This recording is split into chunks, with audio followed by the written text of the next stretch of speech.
There are 400 national parks and forests in the United States, millions of acres, and within them, restricted areas, closures, zones where even rangers are told not to go alone. Sometimes it's for wildlife protection, sometimes it's terrain, and sometimes it's because of what's already there. These are 3 true stories from rangers who entered restricted areas and found out why they were all closed.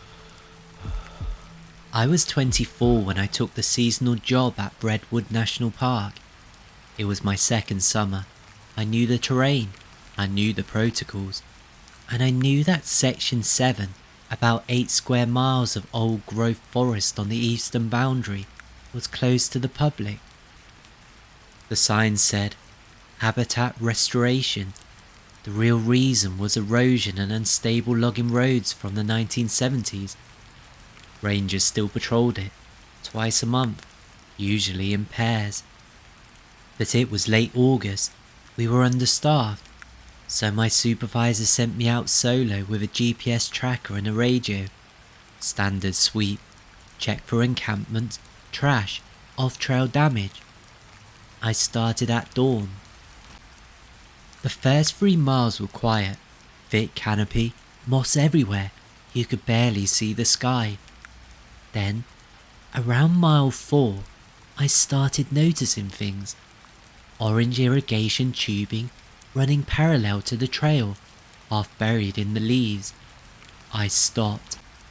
Irrigation meant water, water meant people, and people weren't supposed to be here. I followed the line of trail, 50 feet, 100, and then I saw them. Plants, hundreds of them, marijuana, rows and rows strung between redwoods with tarps overhead and PVC irrigation running from a nearby creek. I kept walking. The grow stretched on, a quarter mile, easy, maybe more. Thousands of plants, industrial scale, and then I saw the shotgun shell. It was lying on the trail, fresh, 12 gauge. I crouched down, and that's when I noticed the fishing line, trip wire strung across the path at ankle height. I stepped over it carefully, my heart was hammering. Ahead, I saw a clearing, propane tanks, a generator, tarps forming a makeshift shelter, and inside, sleeping bags, food wrappers, a cooler. Someone was living here. I pulled out my radio. Dispatch, this is Ranger Hollis. I'm at mile marker 4.7, section 7.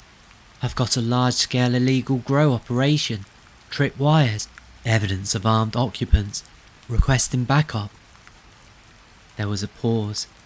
Then my supervisor's voice came through. Calm. Too calm. Copy that, Hollis. Mark your GPS location. Do not engage. Leave the area immediately. I frowned. Copy. Should I? Now, Hollis. I started walking back. Then, quieter. Almost a whisper. They've killed a ranger before. I didn't ask questions, I just moved. Fast. The hike out felt twice as long. Every branch snap, every bird call. It made me flinch. When I got back to the station, my supervisor was waiting. He pulled me into his office and closed the door. What you saw stays between us and the feds, he said. DEA is already aware. They've been monitoring that area for 6 months. Cartel operation. Armed guards rotate in and out. Why didn't you tell me? Because if we told you, you wouldn't have gone in, and we needed fresh intel. I stared at him. He sighed. There was a ranger in Mendocoli National Forest, 2019. He found a grow, reported it. 2 weeks later, his house was vandalised. His wife's car was followed. He transferred out of state. He slid a folder across the desk. Inside were photos. Dead deer, poisoned by pesticides used on the grows. A destroyed creek ecosystem, and a surveillance photo, grainy, zoomed, of two men with rifles. "They know our vehicles," he said. "They know our routes. The raid is scheduled for October. Until then, Section 7 is off limits, officially and unofficially." I left the office feeling sick. A week later, I was getting groceries in Crescent City. I came out of the store, and there was something on my windshield. A bullet, unfired, placed carefully under the wiper blade. No note, no message, just a bullet. I told my supervisor. He told me to file a report. I did. Nothing came of it. The raid happened in October, like he said. By the time DEA and the Forest Service got there, the camp was gone, dismantled. They found the irrigation, the tarps, the trash, but no people, no plants. They'd been tipped off. I didn't renew my contract. I transferred to a park in Colorado, smaller, safer. But before I left, I looked into it. Turns out, 4 other rangers have requested transfers from Redwood in the last 3 years. All of them had patrolled Section 7, but none of them would say why. That ranger left the park, but the second ranger I'm about to tell you, she wasn't so lucky. I've been a ranger at Glacier National Park for 6 years. I've seen grizzlies up close. I've pulled people out of hypothermia. I've done recoveries on climbers who didn't make it. Nothing prepared me for what happened in September of 2024. I was doing a solo patrol in the backcountry, standard route. We call it the Bear Loop. It runs through a grizzly management zone that's closed to the public from April through to October. It's about 12 miles, remote, no cell service, just me, my radio, and my sidearm. I'd done it a dozen times. This was a Thursday. I started late, around 10 AM instead of 8. My daughter had a soccer game that evening, and I was trying to time it so I'd be back by 5. Around mile 8, I saw him, a man, sitting on a rock, eating an MRE. No pack, no tent, no trekking poles, just boots, jeans and a green jacket. I stopped. "Sir, this area is closed to the public." He looked up, smiled. "I know." There was something off about him. His hands were too clean. His boots had no mud. "I'm going to need to see your permit," I said. He didn't move. "You're running 20 minutes behind, Karen." I froze. "Your daughter's soccer game is at 6. You'll miss it again." My hand went to the radio. "How do you know my name?" He stood up slowly, calm, like we were old friends. "You patrol this route every 3rd Thursday. You carry a Glock 22. Your supervisor is Jim Cartwright. You got divorced in 2021. I stepped back. "Who the hell are you?" He tilted his head. "You really should vary your schedule, Karen. It's not safe out here." I pulled my radio. "Dispatch, this is Ranger Torres. I have an individual in the closure area. Male, 50s, no gear. I need backup." When I looked up, he was gone. I scanned the tree line. No movement, no sound.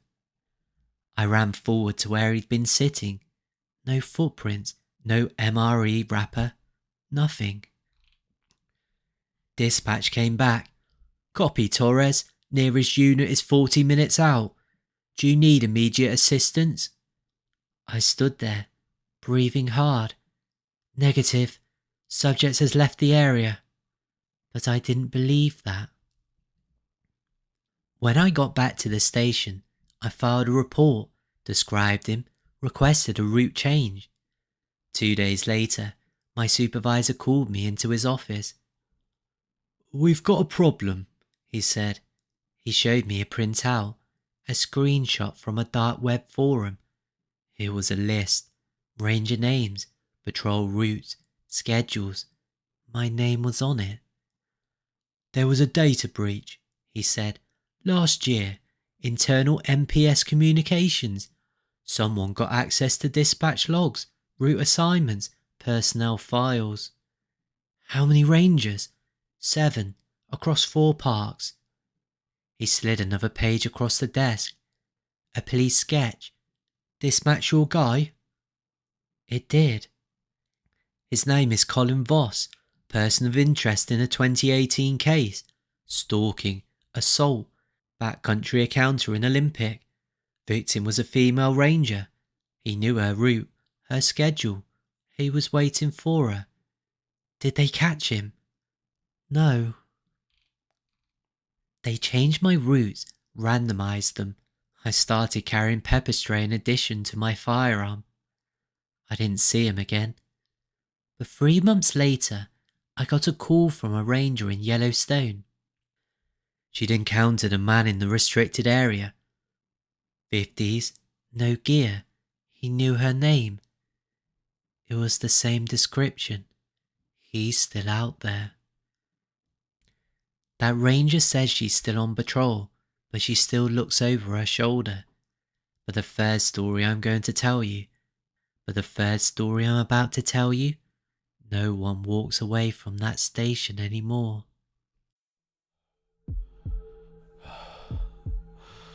Winter in southeast Alaska is brutal. 20-hour nights, temperatures below zero. If you're stationed at one of the remote ranger outposts, you're alone, completely alone. Black Creek Station is 40 miles from the nearest road, accessible only by snowmobile or helicopter. It's a one-man post, used for wildlife monitoring and permit enforcement during the winter months. In January of 2024, that post was manned by Ranger Tom Dell, 58, 12 years with the Forest Service, experienced, reliable. I was his district coordinator. I checked in with him by radio every 3 days. On January the 19th, at 2:14 a.m, I got a call. "This is Black Creek Station, requesting immediate backup. Intruder on property, armed. I can see him outside." It was Tom's voice. "Copy, Black Creek. I'm 90 minutes out. Stay inside. Do not engage. Confirm. Are you in immediate danger?" "Yes." The line went dead. I grabbed my gear and I headed out. The weather was bad. Snow, wind, but I made it in just under 2 hours. When I got there, the station looked normal. Lights on, smoke from the chimney, no other tracks in the snow except mine. I radioed. "Black Creek, this is Coordinator Hayes. I'm on site. Respond." Nothing. I approached the door. It was unlocked. Inside, everything was neat. The wood stove was still warm. The radio was on. And Tom was sitting in his chair, dead. I checked for a pulse. Nothing. His body was frozen, stiff. Rigor mortis had already set in. I radioed for a medevac and a forensic team. When they arrived, the coroner did a field assessment. "Time of death, approximately 70 to 80 hours ago." I stared at him. "That's not possible. I got a distress call from him 2 hours ago." The coroner looked at me. "Then it wasn't him." The investigation took 3 weeks. Cause of death, heart attack, likely stress-induced. No signs of forced entry, no footsteps outside except mine, no evidence of an intruder. But the radio logs confirmed it. The distress call I received came from Tom's radio inside the station at 2:14 a.m. on January the 19th, 3 days after he died. I went through his personal log. The last entry was dated January the 16th. It read, "Heard someone on the porch again. 3rd night in a row. No tracks in the snow. Starting to think I'm losing it."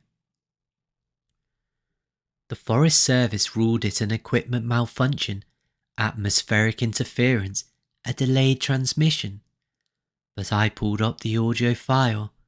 It wasn't static, it wasn't garbled. It was Tom's voice, clear, terrified. "I can see him outside." Black Creek Station was closed for the rest of the winter. In spring, they assigned a new ranger. He lasted 2 weeks. He reported hearing footsteps on the porch at night, knocking on the door. But no one was ever there. The station was decommissioned in 2026. Official reason: operational concerns. You know, I still have that audio file. Sometimes, late at night, I listen to it and I wonder, if Tom had been dead for 3 days, who made that call? Black Creek Station remains closed. Ranger Tom Dell was 58 years old. The distress call has never been explained. Thanks for listening. If you enjoyed, subscribe. I post 4 times a week, so you'll always have something to listen to.